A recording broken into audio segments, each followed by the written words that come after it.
বিসমিল্লাহির রহমানির রহিম। আসসালামু আলাইকুম এভরিওয়ান। আমের সিজনে এসে গেছে, আমের আচার বানাবো না তা তো হয় না। আমি আমগুলাকে হলুদ মরিচ লবণ দিয়ে মাখিয়ে সারাদিনের জন্য রোদে রেখে দিলাম। আপনারা চাইলে রোদে না দিয়েও করতে পারেন, কিন্তু আমার কাছে মনে হয় রোদে দিয়ে আচারটা করলে একটু ভালো লাগে খেতে। প্রথমে আমি কড়াইটা বসিয়ে দিব চুলার মধ্যে, তারপরে দিয়ে দিব আগুন।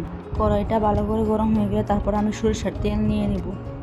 আচার মানেই সরিষার তেল, এটা আমরা সবাই জানি। আমি একটু বেশি পরিমাণে নিয়ে নিলাম সরিষার তেল, আপনারা চাইলে আরও কম বেশি করে নিতে পারেন। তেলটা দেওয়ার পরে তারপর আমি রসুনগুলো দিয়ে দিব। আমি এখানে আস্ত রসুন ইউজ করেছি, আপনারা চাইলে ছেঁচেও নিতে পারেন বা থেতলে নিতে পারেন। রসুনগুলো দেওয়ার পর আমি 5 ফোড়ন দিয়ে দিব সামান্য পরিমাণে, সাথে দিয়েছি কয়েকটা শুকনো মরিচের গুঁড়া। আমি এখানে সাদা জিরাটাও দিয়ে দিব, অনেকে মিষ্টি জিরাও বলে এটাকে। দিয়ে ভালোভাবে নাড়াচাড়া করে মিক্স করে নিয়ে নেব। মূলত আমি বানাবো লেটকা আমের আচার বা আমের চাটনি, যেটা বলেন আর কি, যার যার এলাকা যেটা বলে। সাথে আমি তেজপাতা দিয়ে দিলাম কয়েকটা। আপনারা চাইলে এলাচও দিতে পারেন, কিন্তু আমার এলাচের স্মেলটা ভালো লাগে না, তাই দিলাম না আর কি।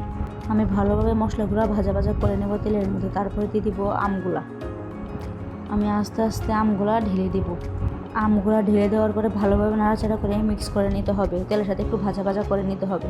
আমি এখানে এক্সট্রা কোনো মশলা আর ইউজ করবো না, আমি যেহেতু আমের মধ্যে হলুদ মরিচ লবণ দিয়ে মাখিয়ে নিয়েছিলাম, তার আর কোনো মশলা দিব না। আর আপনারা যদি রোদে না শুকান তাহলে অবশ্যই এখানে মরিচ আর হলুদের গুঁড়া দিতে হবে, সামান্য একটু লবণও দিতে হবে। আর আমি আচারে গুড় আর চিনি দুইটাই ইউজ করবো। গুড় আর চিনির কম্বিনেশনটা অনেক বেশি ভালো লাগে আমার কাছে। এখন ধীরে দিব গুড়টা।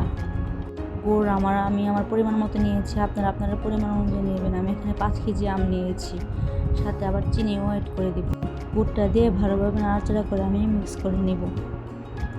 আর আমের আচার কম বেশ সবারই অনেক পছন্দ, অনেকে অনেক রকমভাবে বানায়, আমি আমার মতো করে বানাই। গুড়গুলো দিয়ে ভালোভাবে মিক্স করে নিয়ে তারপর আমি দিয়ে দিব বিট লবণ। বিট লবণটা মাস্ট দেওয়ার ট্রাই করবেন, তাহলে খেতে অনেক মজা হবে। আমি সাথে একটু সাদা লবণও দিয়ে দিলাম। এখন ভালোভাবে মিক্স করে নিলাম। মাশাআল্লাহ, আমার আচারের কালারটা অনেক সুন্দর হয়েছে। গুড় থেকে পানি ছেড়ে দিয়েছে, এই পর্যায়ে আমি এখনও চিনি দিইনি, চিনিটা আরেকটু পরে দিব।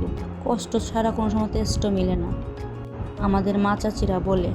আচার বানানো এত সহজ না, অনবরত নাড়াচাড়া করা লাগবে, তা না হলে নিচে দিয়ে লেগে যাবে আর খেতে একদমই মজা লাগবে না, তিতা তিতা একটা ভাব চলে আসবে। এক হাতে ফোন নিয়ে আরেক হাতে ভিডিও করে অনেকটা কষ্টকর হয়ে যায়। আমার স্ট্যান্ড আছে, কিন্তু আমার রান্নাঘরে রাখার জায়গা নেই, তাই হাতে ধরে ভিডিও করতে হয়। আমাদের রান্নাঘরের স্পেসটা অনেক ছোট। এই পর্যায়ে আমি চিনি দিয়ে দিব। আমি টোটাল 5 কাপ চিনি দিয়েছি, আপনারা আপনার পছন্দ অনুযায়ী ঝাল মিষ্টি করে নিতে পারেন। আমরা মিষ্টি একটু বেশি পছন্দ করি, তাই পরিমাণ একটু বেশি দিয়ে দিলাম। অন্য পাশে 5 ফোড়নগুলো টেলে নিব মরিচ দিয়ে।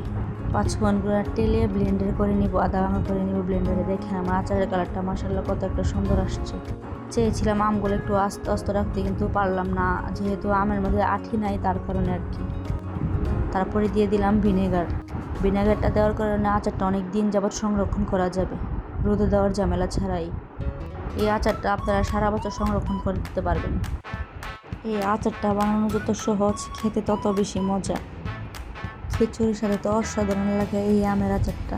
আমার আচার প্রায় হয়ে আসছে, এখন বেঁচে রাখা 5 ফোড়নগুলো এবং মরিচের গুঁড়াগুলো দিয়ে দিব। দিয়ে ভালোভাবে নাড়াচাড়া করে মিক্স করে নেব। মশলাগুলো দিয়ে 5 মিনিট জাল করে আমি চুলা থেকে আচারগুলো নামিয়ে নেব। দেখেন মাশাআল্লাহ, আমার আচারের কালারটা কতটা সুন্দর আসছে।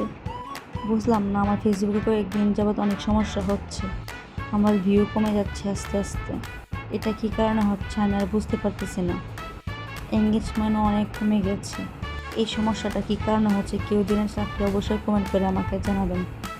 আমার ভিডিওটা যদি আপনাদের ভালো লাগে থাকে অবশ্যই লাইক করবেন এবং শেয়ার করে আমার পাশে থাকবেন, আমি আপনাদের পাশে থাকবো। আজকের ভিডিওটা এইটুকুই থাকলো। আল্লাহ হাফেজ।